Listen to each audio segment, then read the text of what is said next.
नमस्कार दोस्तों, स्वागत है आपका हमारे YouTube channel NK sir Hindi वाले में। मैं एनके सर एक वीडियो लेकर आया हूं जो हिंदी ग्रामर से जुड़ा हुआ है। तो चलिए वीडियो को स्टार्ट करते हैं। दोस्तों, इस वीडियो में हम लोग पढ़ेंगे हिंदी व्याकरण। ये क्लास 10 और 12 दोनों के लिए इंपॉर्टेंस होगा। दोस्तों, मेरे चैनल का नाम है एनके सर हिंदी वाले। अगर आप इस चैनल में नए हैं तो कृपया सब्सक्राइब करें, लाइक करें, शेयर करें। दोस्तों, इसमें हम लोग व्याकरण पढ़ने वाले हैं। व्याकरण का जो परिभाषा होता है यह होता है कि व्याकरण वह शास्त्र है जिसके नियमों के द्वारा हम शुद्ध बोलना, लिखना तथा पढ़ना सीखते हैं। इसमें 3 बात को ध्यान रखना होगा दोस्तों कि इसमें बोलना, लिखना और पढ़ना जिसे आ जाएगा तो वही व्याकरण कहलाएगा। इसके अंग होते हैं 3। इसके अंग 3 प्रकार के होते हैं: वर्ण विचार, शब्द विचार और वाक्य विचार। अगला है टॉपिक हमारा भाषा। भाषा यानी हम लोग अपने भाषा में कह सकते हैं बोली।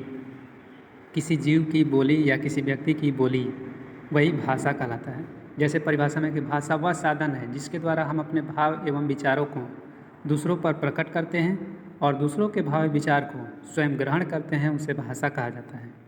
दोस्तों, इसमें दिया हुआ है कि यदि हम दूसरे कोई की भाषा को सुनते हैं और अपनी भाषा फिर उसे अपने भाषा में उसे यदि हम बात करते हैं तो यही भाषा कहलाएगा, यानी उसको हम अपने बोली कह सकते हैं। इसे 3 भागों में रखा गया है। प्रथम होता है मौखिक भाषा, दूसरा लिखित भाषा और तीसरा सांकेतिक भाषा। मौखिक भाषा वह साधन है जिसके द्वारा हम अपने भाव विचार को दूसरों पर बोल कर प्रकट करते हैं। यानी एक व्यक्ति दूसरे व्यक्ति से कोई प्रश्न बोल कर करता है तो उसे हम मौखिक भाषा कह सकते हैं। दूसरा है लिखित भाषा। लिखित भाषा वह साधन है जिसके द्वारा हम अपने भाव विचारों को दूसरों पर लिख कर प्रकट करते हैं।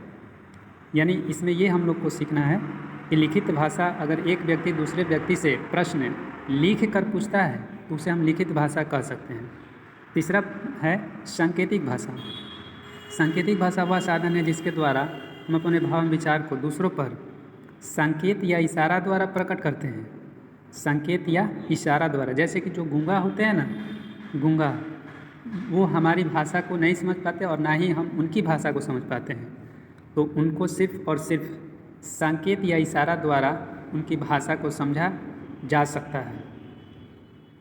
इसमें आगे दोस्तों हम लोग को पढ़ना है कि व्याकरण, अगर प्रश्न बनता है कि व्याकरण के कितने अंग होते हैं तो दोस्तों बताना होगा कि व्याकरण के 3 अंग होते हैं: वर्ण विचार, शब्द विचार और वाक्य विचार, जो कि प्रथम अभी हम लोग आगे पढ़ेंगे।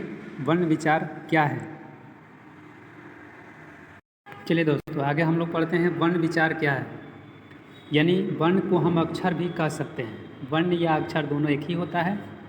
और वर्ण, अगर परिभाषा पूछा जाए कि वर्ण क्या है, तो वर्ण उन मूलध्वनियों को कहते हैं जिसके खंड या टुकड़े नहीं किए जा सकते।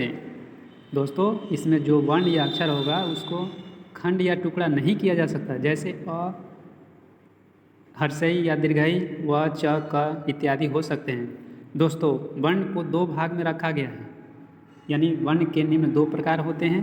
प्रथम होता है स्वर वर्ण और दूसरा होता है व्यंजन वर्ण। दोस्तों, स्वर वर्ण और व्यंजन वर्ण। स्वर वर्ण दोस्तों अ से लेके औ तक को स्वर वर्ण कहते हैं।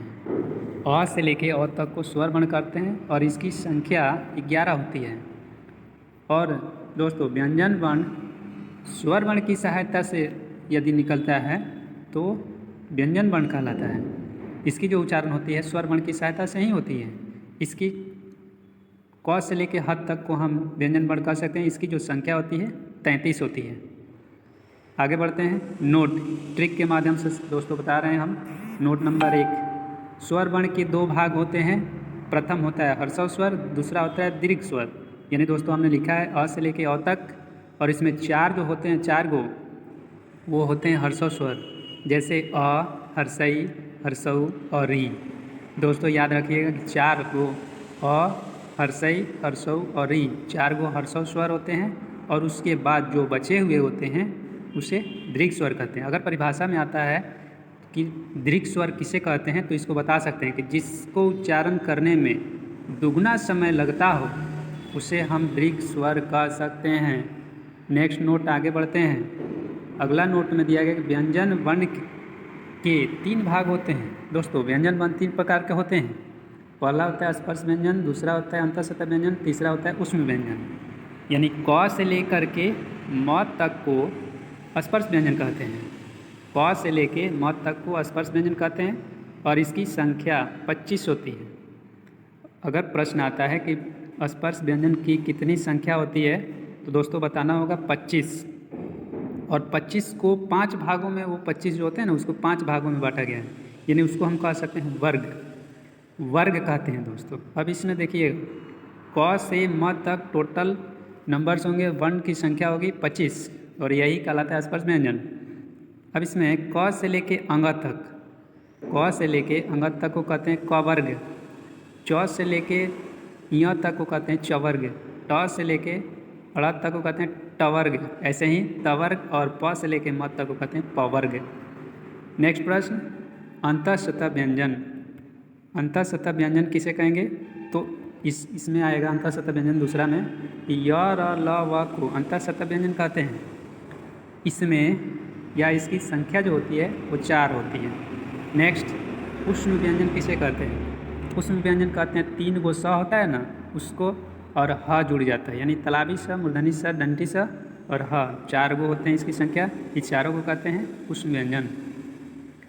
आगे बढ़ते हैं दोस्तों, याद रखने योग्य प्रश्न, यानी इसको याद रखना जरूरी होगा क्योंकि ऑब्जेक्टिव क्वेश्चन में 1 नंबर के क्वेश्चन आ सकते हैं। जैसे प्रश्न पूछता है कि स्पर्श व्यंजन की संख्या कितनी होती है? 25। अंतःसतह व्यंजन की संख्या कितनी होती है? 4। उसमें व्यंजन की संख्या कितनी होती है? 4। कुल वर्णों की संख्या, अगर दोस्तों बोलता है कि कुल वर्णों की संख्या कितनी होती है तो 52 बताना, यानी 52 होते हैं। अगर प्रश्न पूछता है कि वाह कितने होते हैं तो 2 गो, अनुस्वार और विसर्ग, अ और अन को कहते हैं। अगला प्रश्न है कि अपना व्यंजन क्या होता है? दोस्तों 2 होता है, अड़ा और अढ़ा। आगे बढ़िए, संयुक्त अक्षर की संख्या। संयुक्त अक्षर दोस्तों 4 गो होते हैं, छ, त्र, ज्ञ और स्र। फिर आगे प्रश्न, बलूत शब्द किसे कहेंगे? तो ओम जो लिखा होता है वो बलूत शब्द है। नेक्स्ट प्रश्न, 12 खड़ी किसे कहेंगे? दोस्तों ककहरा जो होता है ना, क में पाई का, क में हर्षई की, ऐसे करके जो प्रश्न बनता है उसको हम 12 खड़ी कहते हैं।